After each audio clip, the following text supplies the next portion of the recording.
Kuman miliran Rabbi bakka isin yaabus jenna kan sagantaan kan isaanii.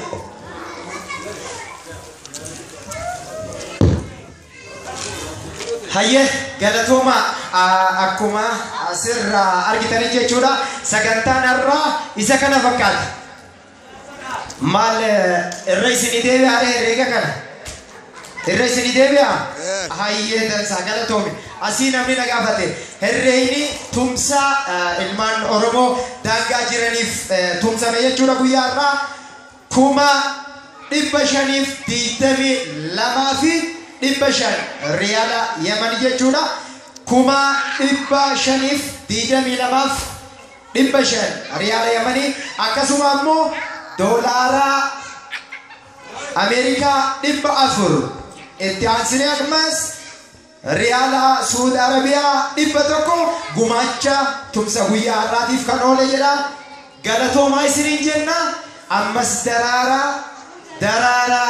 daraara isiniin jenna bakka bayetti waaqni haa guutu sagantaan keenya amma gara goolabuutti deemuu jirra jechuudha sagantaa kana fuula kanarraa ani immoo akkuma aadaa keenyaa jechuudha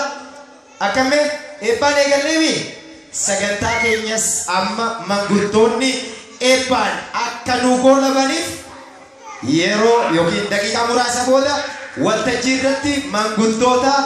ni affeerra manguddoota keenyaan eebba fudhanneeti gara qe'ee keenyaatti galla jechuudha kanaafuu bakka jirtanitti guyyaan kamuu gammachuu isinii haa ta'u jenna waariinis waarii nagaa haa ta'u jenna Ebba manguddootiif of qopheessaan eegaa isin jenna isin jaaladha horaa bulaa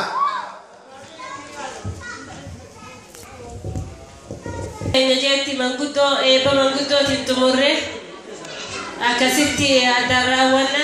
gubiin irraan tana obboleen keenya obboleen isaanii gurgumaachan hedduu bareeda lammii fogguu jennee akkana hanga qabnuun cinaa dhaabbanne jechuudha akkasuma itti fufaan mallee Hiraf ne amalle kina da bachun khair hamile ille kinuma jirra Tole sagantaan amma gara goolabuutti deemna waan ta'eef mee manguddoota keenya gama kanatti yaama manguddoonni eebbaan akka nu gaggeessaniif leel jenna amiris jenneeti harka keenya bal'ifannee eebba isaanii fudhanneeti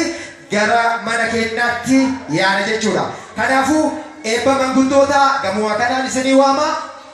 manguddoonni nuuf eebbisan obbo Alamuddin Ahmad Haydarii fi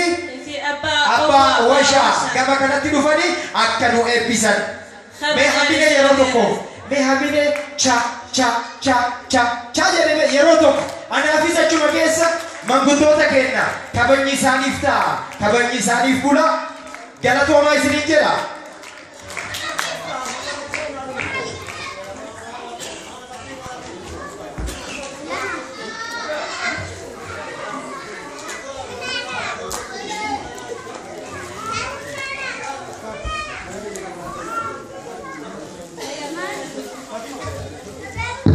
Tole akkana kuno manguddoon waa hundaa'uudha waliif dhiisan mee ammoo sitti qotisuun jennuuti ani hangafa qotisuun fudhadhuu jedhanii kennanii fi deeman obbo Ahmad Haydar eebbaan akka nu goolaban kuno fuula keessa lafoo jira leenjennee jirra. Hoggaa duraatiif obboleeyyan Oromoo lammii qaqqaalii kaabaa kibba dhihaa bahaan dhuftanii bakka kanatti gartee yaamicha kanaas kabajanii dhuftan ulfaadha galatoomaa horaa bulaa Rabbiin gartee yaada muraada keenya haa guutu. Yaadni keenya bilisummaadha abbaa biyya teenya Rabbi nu haa godhu. Wal jala Rabbi nu haa oofu. Walitti Rabbi nu haa urgeessu. Har'a galmitti ta'e kuni galma gartee sooressi baagataa jaarraa Rabbiin jannatan isaa galaneessu joo gartee manguddoota Oromoo kutaa 11tti fillee hanga tokko boora hina durarraa xiqqoo takka gartee kara taliilummatti deebitee har'aas gaatanii tokkummaa walitti dirmannee dhufne kun tokkummaa gadi cimee itti waaru rabbi nuuf haa godhu kan fuula duratti deemu rabbi nu haa godhu bakka hundatti warra walii dirmatu rabbi nu haa godhu yaada muraada rabbi haa guutu Ramadan Kareem wassalaamu alaikum warahmatullahi wabarakatuh bihaqi subhana rabbika ulfaadha eeyyan manguddoonni kenna eebbaan goolaanii jiran nutis warri waltajjii kanarra oole nagaa isiniif hawwina karaan uffata moofe duyda lukkuu isinii haa ta'u jedha karaa nagaa turtii gaarii ramadaanni isnaa ramadaana nagaa haa ta'u isinii jedha hawwiin kennasiisuma kana isin jaalladha turtii gaarii